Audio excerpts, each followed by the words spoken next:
अच्छा सर, अब इसके और डिफरेंसेस भी देख लेते हैं, क्योंकि जब तक हमें एक प्रॉपर क्लैरिटी नहीं आएगी, जब तक हमें इसका मैकेनिज्म नहीं पता होगा इस एंटिटी का कि ये नॉट फॉर प्रॉफिट ऑर्गेनाइजेशन चलती कैसे है, ऑपरेट कैसे होती है, तब तक इसकी इलस्ट्रेशन करना फजूल है। अगेन ये भी 1 से 1.5 पेज का सवाल आता है, तो हमें इसको कैसे कंट्रोल करना है सर? ऐसे ही कि हम एक एक चंक को लेके चलेंगे और फिर ये एडअप होती रहेंगी चीज़ें। खैर, अगर मैं इसकी सोर्स ऑफ फंडिंग की बात करूं, तो अगर मैं कंपनी की बात करूं तो you are well aware about कि भाई यहाँ पे जो पैसा आता है या तो कैश होता है, डेबिट, सही है, और शेयर कैपिटल हो जाता है क्रेडिट, सही है जी।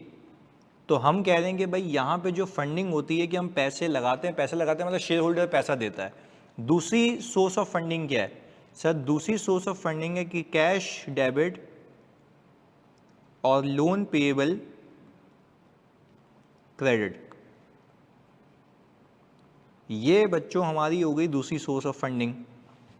ऐसा ही मतलब फंडिंग का मतलब है पैसा कहाँ से आता है यहाँ पर। अच्छा, अब कॉन्ट्रेरली अगर मैं उस साइड देखूँ, ऑपोजिट साइड पे, तो मैं कहता हूँ कि सर इस साइड के ऊपर जो पैसा आता है वो या तो आपको मिलेगा डोनेशन, सही है जी। अब इसको अकाउंट फॉर कैसे करना है, ये ऑल टुगेदर एक मंतक है, वो हम सीखेंगे। सर या तो यहाँ पर आएगी आपकी सब्सक्रिप्शन फ़ी, सही है जी, सब्सक्रिप्शन फ़ी। अच्छा भाई, फिर आपने कहा या तो आपकी आएगी यहाँ पे मेंबरशिप फ़ी। अब इन दोनों में फ़र्क समझ लेते हैं। अच्छा, जैसे मैं अगर कराची जिम खाना की बात करूँ, कराची क्लब की बात करूँ, तो लेट्स से अगर मैं वहाँ जिम जाता हूँ, सही जी, तो एक तो मुझे उस क्लब का मेंबर बनने के लिए वन टाइम मेंबरशिप फ़ी पे करनी पड़ेगी, सही है जी। जैसे आप कभी किसी जिम भी ज्वाइन करते हैं, और नहीं भी किया तो वैसे ही सुन लें कि जब भी आप किसी जिम का पार्ट बनते हैं तो आप वहाँ पे एडमिशन फ़ी देते हैं one time, this is called membership fee. और फिर आप मंथली उसको अपनी सब्सक्रिप्शन फ़ी दे रहे होते हैं, यानी उस फैसिलिटी को यूज़ करने के लिए एक सब्सक्रिप्शन, उसको सब्सक्राइब करने के लिए पैसे। अब वो मंथली भी हो सकते हैं, क्वार्टरली भी हो सकते हैं, ईयरली भी हो सकते हैं, पर स्टिल ये एक फंड्स की इंजेक्शन है कि यहाँ पे पैसा इस तरीके से आता है। I hope this is clear. और सर फिर ये यही इदारा जो हम नॉट फॉर प्रॉफिट ऑर्गेनाइजेशन की बात करते हैं, यहाँ पे इसकी आती है इनकम फ्रॉम टक शॉप या कैंटीन। सर ये क्या बात हो गई भाई? अगर आप जैसे कराची क्लब जाते हैं तो वहाँ पे ऐसी अगर टक शॉप वगैरह बनी हुई होती है या कोई रेस्टोरेंट बना हुआ होता है, तो उस रेस्टोरेंट की सेल्फ इनकम होती है। पर देखो, वो अगेन कह रहा हूँ, वो रेस्टोरेंट की इनकम भी इस नॉट फॉर प्रॉफिट ऑर्गेनाइजेशन की इनकम है। वो ये पैसा किसी इस मेंबर को, यानी इन सारे मेंबर्स को जो ये फैसिलिटीज़ यूज़ कर रहे होंगे इस कराची जिम खाना की, उन मेंबर्स में डिस्ट्रीब्यूट नहीं होगा। ये उसी इदारे की, जो कि नॉट फॉर प्रॉफिट ऑर्गेनाइजेशन है, उसी इदारे की फलाह बहबूद के लिए यूज़ होगा। यानी वहीं पे डेवलपमेंट करनी होगी, नई चीज़ बनानी होगी, ये सारी चीज़ों के लिए। क्लैरिटी है? अच्छा भाई, हम ये जॉट डाउन करें क्योंकि आपको ये चीज़ें दिखेंगी तो आपको डिफरेंस पता होना चाहिए, बस इतनी सी बात है। अच्छा भाई, या तो आपको मिल जाए गवर्नमेंट ग्रांट। अच्छा आप देखें सर, फ़र्क है, ऊपर लिखा हुआ है डोनेशन, यहाँ पे लिखा हुआ है गवर्नमेंट ग्रांट। देखें फ़र्क ये है कि गवर्नमेंट की तरफ से जो पैसे आपको मिलेंगे that will be constituted as government grant, ऐसा ही है। अच्छा भाई, और अगर आपको नॉर्मल आवाम पैसे दे देगी और कुछ भी नहीं कहेगी, that will be constituted as donation. अच्छा, अब आगे एक और चीज़ आपने देखनी है, डोनेशन भी दो तरीके के होंगे, सही है जी। या तो मैं कहूँगा मेरा डोनेशन होगा रिस्ट्रिक्टेड, या तो होगा अनरिस्ट्रिक्टेड। ये भी हमें आगे डिटेल में देखना है। अच्छा, रिस्ट्रिक्टेड और अनरिस्ट्रिक्टेड का बच्चों यहाँ पे मतलब मैं आपको सिखा देता हूँ। रिस्ट्रिक्टेड का मतलब ये है कि आपको जो पैसे दिए गए हैं, आपको बोला गया है कि यहीं पैसे लगाने हैं, इसके अलावा कहीं खर्च नहीं होंगे। तो लेट से अगर मैंने एक एनजीओ खोला हुआ है, एनजीओ मतलब कि वो जो है किसी XYZ पर्पस के लिए बनाया गया है, सही है जी। तो लेट से कि भाई वहाँ पे जो है पोलियो के कतरे पिलाए जाते हैं, जो दूर दराज गांव में पानी नहीं है, वहाँ पे पानी की फिल्ट्रेशन लगाई जाती है, पानी पहुँचाया जाता है। तो एक डोनर ने जो पैसे दिए, बोला भाई ये इस काम के लिए यूज़ होंगे, तो इसको हम कहते हैं रिस्ट्रिक्टेड फंड। इसके अलावा ये पैसे कहीं यूज़ नहीं हो सकते, अब आप जो घर पे बैठ के लेटे हुए ये चीज़ देख रहे हैं तो आप बोलेंगे सर ये कैसे इंश्योर होगा, इसका ऑडिट होता है। जैसे कंपनी का ऑडिट होता है ना, तो इस नॉट फॉर प्रॉफिट ऑर्गेनाइजेशन का भी ऑडिट किया जाता है, जिसमें जब फंडिंग आती है तो ऑडिटर ये चेक करता है कि भाई वो फंड किस मद में दिया गया था, वो लेटर आता है डोनर का, तो उसके हिसाब से हम चेक करते हैं कि वो पैसे वहाँ पे लगे या नहीं लगे, and that should be kept in a separate bank account as well, उसका फंड अलग होता है। बात क्लियर है? तो खैर अभी तो अकाउंटिंग पे आएंगे, प्रेजेंटेशन पे आएंगे, दुनिया बाकी है, अभी तो हम बेसिक डिफरेंस समझ रहे हैं कि वहाँ पे फंडिंग कैसे होती है, यहाँ पे फंडिंग कैसे होती है। अच्छा, अब अगर नॉर्मल कंपनी की बात करें तो वहाँ पे सेल्स होती है, कॉस्ट ऑफ सेल्स होती है, सारी चीज़ें, इन्वेस्टमेंट से इनकम आती है। तो एक बात याद रखना कि ये जो हमारा नॉट फॉर प्रॉफिट ऑर्गेनाइजेशन है, ये भी इन्वेस्टमेंट कर सकता है, इसकी भी इनकम आएगी, पर अगेन इनकम आना हरगिज़ मतलब ये नहीं है कि ये इनकम नहीं कमा सकता, इनकम कमा सकता है, बट ये डिस्ट्रीब्यूट नहीं कर सकता among the members. I hope this is clear. चलें जी, एक तो ये बात हो गई कि भाई सोर्स ऑफ फंडिंग में डिफरेंस पता लग गया हमें कि वहाँ पे पैसा कैसे आता है यहाँ पे पैसा कैसे आता है। अब हमें इसको एक एक करके समझना भी है, देखना भी है, सारी चीज़ें करेंगे। आगे देखते हैं। अब हम ये सीख लेते हैं सर कि हमारे पास जो रिपोर्टिंग रिक्वायरमेंट्स हैं, सही है जी, रिपोर्टिंग रिक्वायरमेंट्स के अंदर हम कह रहे हैं हमारे पास फाइनेंशियल स्टेटमेंट एलिमेंट्स कौन से हैं। सही जी, फाइनेंशियल स्टेटमेंट्स के एलिमेंट्स देखने हैं मुझे, तो मैंने कहा सर आए उस पर बात कर लेते हैं। रिपोर्टिंग रिक्वायरमेंट्स में एफएस एलिमेंट्स। अच्छा भाई, अगर मैं कंपनी की बात करूं,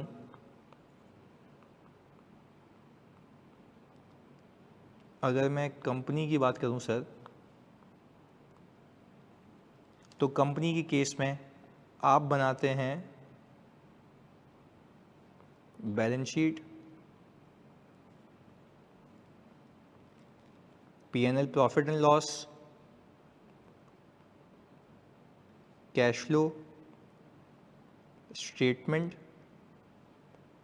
ऑफ चेंजेस इन इक्विटी, यही बनाते हैं ना। अच्छा भाई, और सर आखिर में नोट्स, जो हमने पीपी का डिस्क्लोजर सीखा और ये सारी चीज़ें। अच्छा भाई, एंड अगर मैं उस साइड ऑफ द टेबल की बात करूं, एनपीओ की, not for profit organisation, sir ये भी बनाएगी बैलेंस शीट, सही है जी, ये बनाएगी इनकम एंड एक्सपेंडिचर अकाउंट,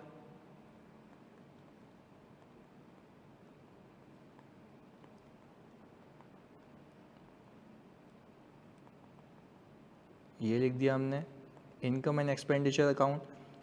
अच्छा सर, यहाँ पे उस प्रॉफिट एंड लॉस अकाउंट को रिवर्स, मतलब एक ऑल टुगेदर अलग नाम दे दिया, इनकम एंड एक्सपेंडिचर अकाउंट का। अच्छा, जब अगर मैं यहाँ पे बात करूँ बच्चों, यहाँ पे पीएनएल में या तो प्रॉफिट आता है और लॉस आता है, यहाँ पे हम कहते हैं या तो सरप्लस है या तो डेफिसिट है, सही है जी। अच्छा, वहाँ पे प्रॉफिट को हम प्रॉफिट कहते हैं, यहाँ पे उसी प्रॉफिट को हम सरप्लस कहते हैं। अच्छा, सरप्लस कब होगा? जब इस साल में जो आपको पैसे मिले हैं इस एनपीओ को और उसके खर्चे कम हैं, तो there will be a surplus, there will be a surplus. अच्छा भाई, और अगर इस साल पैसे कम आए यानी कमाई कम है एनपीओ की और खर्चे ज़्यादा हैं, तो हम कहेंगे डेफिसिट है। बात क्लियर है? अच्छा, अगर मैं और डिटेलिंग करूँ इसकी, और डिटेलिंग करूँ, तो सर आपने ये देखा है मेरे साथ कि ये प्रॉफिट जो है जाके जमा हो जाता है, जाके जमा हो जाता है कहाँ पर सर? रिटेन अर्निंग में। ये लिख दिया हमने भाई, ये प्रॉफिट जाके जमा हो जाता था कहाँ पे?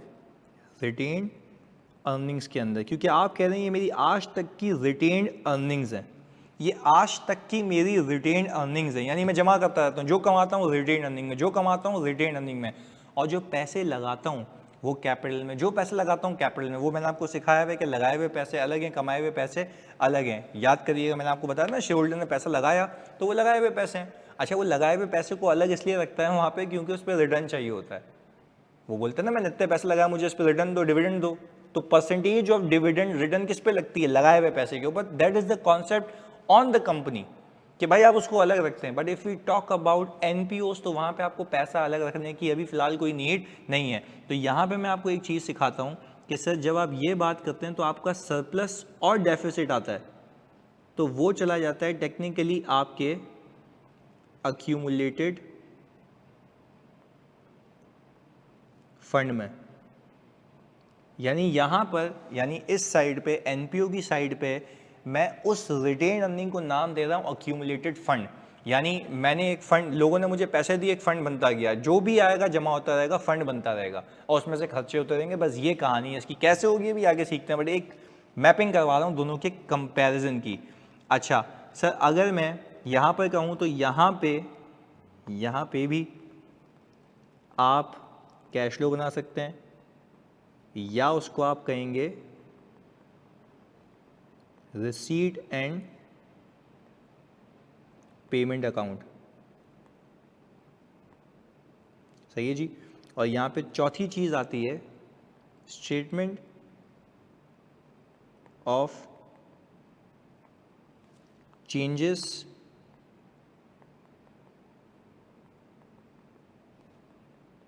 इन फंड। सर वहाँ पे इक्विटी क्यों भाई? वहाँ पे इक्विटी ना लगाए हुए और कमाए हुए पैसे, यहाँ पे तो है जो है फंड है। तो आप बताते हैं कि आपके फंड के अंदर क्या क्या चेंजेस आए ओपनिंग से लेके क्लोजिंग में। बट अभी तक इसमें से मैंने कुछ भी नहीं सिखाया आपको, बाखुदा कुछ भी नहीं सिखाया। अभी तो सिर्फ डिफरेंसेस बताएं।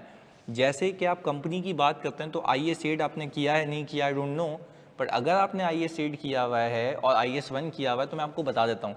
साल की शुरुआत होती है जिसमें कैपिटल होता है, प्रीमियम होता है और रिटेन अर्निंग होता है। ये क्या है? लगाए हुए पैसे और कमाए हुए पैसे। ये एक कंपनी की बात कर रहा हूँ। इसमें अगर आपने और पैसे लगाए तो कैपिटल इंक्रीज हो जाता है, पैसे कमाया तो रिटेन अर्निंग इंक्रीज हो जाता है, और डिविडेंड बांटा तो रिटेन अर्निंग कम हो जाता है। तो आप क्या कह रहे हैं कि वो आप बना रहे थे statement of changes in equity, यानी इक्विटी में क्या बदलाव आया, या तो और पैसे लगाए, या तो और पैसे कमाए, या तो पैसे बांटे। वो क्या था? चेंजेस इन इक्विटी, इक्विटी में चेंजेस। यहाँ पे क्या? Changes in fund. अब वो कैसे प्रेजेंट करेंगे वो मेरा काम है, वो मैं आपको सिखाऊंगा।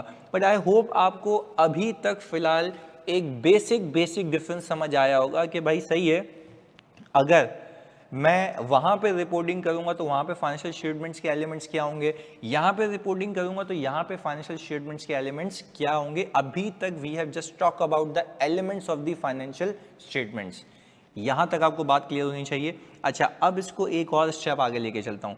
मैंने आपको कहा था कि भाई यहाँ पे जो सोर्स ऑफ फंडिंग है वो वन ऑफ सोर्स है subscription fee. One of source क्या है भाई? सब्सक्रिप्शन फ़ी। तो मैंने कहा कि सर अगर मैं एक इलस्ट्रेटिव एग्जाम्पल बनाऊं आपके लिए, सही है जी, एक एग्जाम्पल बनाऊं आपके लिए, तो हमने ये कहा कि भाई एनपीओ जो है हमारा, जिसकी हम बात कर रहे हैं, वो फॉर्म हुआ है ऑन जनवरी 1, 2022। अच्छा, अब एनपीओ का जो ऑपरेशन है वो क्या है? एनपीओ बना इसलिए गया है कि यहाँ पे लोग आके स्विमिंग पूल एंजॉय करें। बात समझिएगा, स्विमिंग पूल एंजॉय करें, जिमिंग करें, रनिंग करें, ये एक्स्ट्रा करिकुलर एक्टिविटीज़ के लिए। अच्छा, अब इस एनपीओ का अगर आपने मेंबर बनना है तो आपने मेंबरशिप फ़ी पे करनी होती है। मैं अज्यूम कर रहा हूँ इस एनपीओ का मेंबर बनने के लिए, इस एनपीओ का मेंबर बनने के लिए आपने पे करनी होती है भाई मेंबरशिप फ़ी। पर मैं कह रहा हूं कि क्योंकि पहला साल है, इन फर्स्ट ईयर हम कह रहे हैं कि सर आपकी जो मेंबरशिप फ़ी है, सही है जी, वो हो चुकी है एग्जेम्प्ट, सही है जी। तो यानी हम ये कह सकते हैं बच्चों कि अगर एग्जेम्प्ट आपकी ये फीस हो चुकी है तो इस साल इसके कुछ पैसे नहीं लेंगे हम। कहानी सीधी और सिंपल है, इस साल हम इसके पैसे नहीं लेंगे, यानी there will be no fee in the form of membership fee. इसको हमने बिल्कुल ऑल टुगेदर साइड में लगा दिया। अच्छा, फिर हमने कहा कि भाई एक चीज़ पे माफ़ी नहीं है, और वो चीज़ है सर आपकी सब्सक्रिप्शन फ़ी। यानी आपने सब्सक्राइब तो करना होगा ना, पूरे साल आप मज़े लेंगे स्विमिंग पूल के, जिम में आएंगे तो subscription fee you have to pay. तो मैंने ये कहा कि जब मैं सब्सक्रिप्शन फ़ी की बात कर रहा हूँ तो कितने लोगों ने यहाँ पे एडमिशन लिया, तो मैंने कहा कि भाई इस साल कोई 10 मेंबर्स आए, इस साल कोई 10 मेंबर्स आए। अच्छा, अब ये ऐसी कहानी मैं करा रहा हूँ आपको कि मैं ऐसी कहानी से पूरे फाइनेंशियल्स बना दूंगा, तो आपने बिल्कुल बने रहना साथ और एक एक कहानी को पिक करके चलना और कॉपी करना है साथ साथ, ताकि आप कहानी पे कहानी ऐड करते जाएं, जैसे मैंने कैश फ्लो में किया था। सही है जी। तो मैंने कहा 10 मेंबर्स आए, मैंने 10 मेंबर्स को कहा कि भाई आप एक मेंबर मुझे साल की, एक मेंबर मुझे साल की जो फीस देगा, जो मुझे ईयरली फी देगा, वो टोटलिटी में मुझे देगा 5,000। सालाना फ़ी 5,000, यानी चलो इसको 25,000 कर लेते हैं, थोड़ी औकात इसकी इंक्रीज़ कर लेते हैं। तो मैंने कहा कि सर अगर मैं 10 को मल्टीप्लाई कर लूँ 25,000 से, तो मैंने कहा 2.5 लाख रुपए, मैंने कहा 2.5 लाख रुपए। तो मैंने ये कहा कि सर मेरे पास कैश डेबिट हो गया 2.5 लाख रुपए से, सही है जी। और मैंने कहा मैंने यहाँ पे सब्सक्रिप्शन इनकम रिकॉर्ड कर ली कितने से, 2.5 लाख रुपए से। अच्छा, अब आपको ये फैक्ट पता होना चाहिए, अब आपको ये फैक्ट पता होना चाहिए कि subscription income will be parked in income and expenditure account. Sir why not PNL? भाई यहाँ पे पीएनएल बनता ही नहीं है, यहाँ पे बनता ही इनकम एंड एक्सपेंडिचर अकाउंट है। मैंने आपको यहाँ पे देखें स्पेसिफिकली बताया है, मैंने यहाँ पे आपको स्पेसिफिकली बताया कि इनकम एंड एक्सपेंडिचर अकाउंट बनता है। देखिए मैंने यहाँ पे इसको कहाँ फेंकना है, इनकम एंड एक्सपेंडिचर अकाउंट में। मैंने कहा कि वहाँ पे मैंने जो लोगों की सैलरी वैलरी पे करनी है उसके लिए मैंने यहाँ पे टेक्निकली सैलरी एक्सपेंस डेबिट और कैश क्रेडिट, मैंने कहा सर सैलरी एक्सपेंस मैंने कोई 40,000 रुपये का दिया है और ये कैश मेरे पास से चला गया। अच्छा, अब समझने की बात, मैंने कहा कि सर यहाँ पे मैं करके दिखाता हूँ आपको रिपोर्टिंग, मैंने आपको कहा कि मैं यहाँ पे करके दिखाता हूँ रिपोर्टिंग, सही जी, ताकि एक मैपिंग क्लियर हो जाए इसकी। अच्छा, अब मैंने कहा कि भाई अगर मैं यहाँ पे इनकम एंड एक्सपेंडिचर अकाउंट बनाऊँ, सही है जी, और वो बना रहा हूँ मैं 2022 का, सही है, फॉर द ईयर 2022, तो आप कहेंगे कि सर आपके पास सब्सक्रिप्शन इनकम कितनी आई, 2.5 लाख रुपए। आपके पास सब्सक्रिप्शन इनकम कितनी आई, 2.5 लाख रुपए, ऐसा ही है। आपने सैलरी एक्सपेंस बियर किया कितना, 40,000 रुपये। तो आपने कहा कि भाई जब मेरे पास 2.5 लाख रुपए की फंडिंग आई, फंड आया और वो मेरी इनकम बन गया, क्योंकि यहाँ पे लगाए हुए पैसे तो अलग रखने ही नहीं है ना, अभी तो लॉजिकल बात है, सिंपल सिंपल लेके चल रहा हूँ, और आपने उसमें से 40,000 रुपये खर्च कर लिए, तो आपने कहा फॉर द ईयर आपके पास कोई 2,10,000 रुपये का सरप्लस आ गया। तो क्या मैं कह सकता हूँ कि आप जब बैलेंस शीट बनाएंगे तो बैलेंस शीट बनती है एजेड की, मैंने कहा एजेड 31 दिसंबर 2022, तो आपने कहा आपके पास एजेड के ऊपर कैश कितना मौजूद है, आपने कहा सर एजेड के ऊपर मेरे पास जो कैश मौजूद है वो 210 है। अच्छा भाई, और आपके पास नीचे फंड में, सही है जी, यहाँ पे मैं कहूँ आपके पास अक्यूमुलेटेड फंड के अंदर कितने पैसे मौजूद हैं, तो आपने कहा 210। क्या आपकी बैलेंस शीट टैली है? सर जवाब आता है यस। यह सिंपल उसूल है, आपने पैसे लिए, इनकम बना दी, खर्चा किया, माइनस करते गए, जो बच गया फंड में चला गया, क्योंकि पहला ही साल है ना, जो बच गया फंड में चला गया। तो मैं कह रहा हूं कि मेरा कैश ये रिप्रेजेंट कर रहा है कि इस एनपीओ के पास 2,10,000 रुपये का फंड है, जो कि अभी भी ये फ्यूचर में यूटिलाइज कर सकता है। बात क्लियर है? तो सर एक तो मैंने आपको अभी फिनोमेना बताया कि इसकी प्रेजेंटेशन कैसे होती है, इसमें आप कैपिटल और रिटेन अर्निंग को अलग नहीं रखते, लॉजिक दे चुका हूँ। कैपिटल और रिटेन अर्निंग को इसलिए अलग नहीं रखते क्योंकि यहाँ पे वो कॉन्सेप्ट ही नहीं है, क्योंकि वहाँ पे इसलिए अलग रखते हैं क्योंकि वहाँ पे वो रिटर्न मांगता है, तो वो लगाए हुए पैसे पे रिटर्न मांगेगा। बात क्लियर है जानी? तो सर इस क्लास को मैं यहाँ तक रखता हूँ। This is the day 1 accounting कि जब आपने फंड को यानी एनपीओ को स्टेब्लिश किया तो आपके पास फंड आए 2.5 लाख रुपए के। अगर मैं कुछ खर्चा नहीं करता, मैं कहता भाई यही इनकम यही फंड में जाके जमा हो जाएगी, जब तक मैं इसमें से फर्दर एक्सपेंसेस नहीं करता। बात क्लियर है जी? मिलते हैं अगली क्लास में। जज़ाकल्लाह।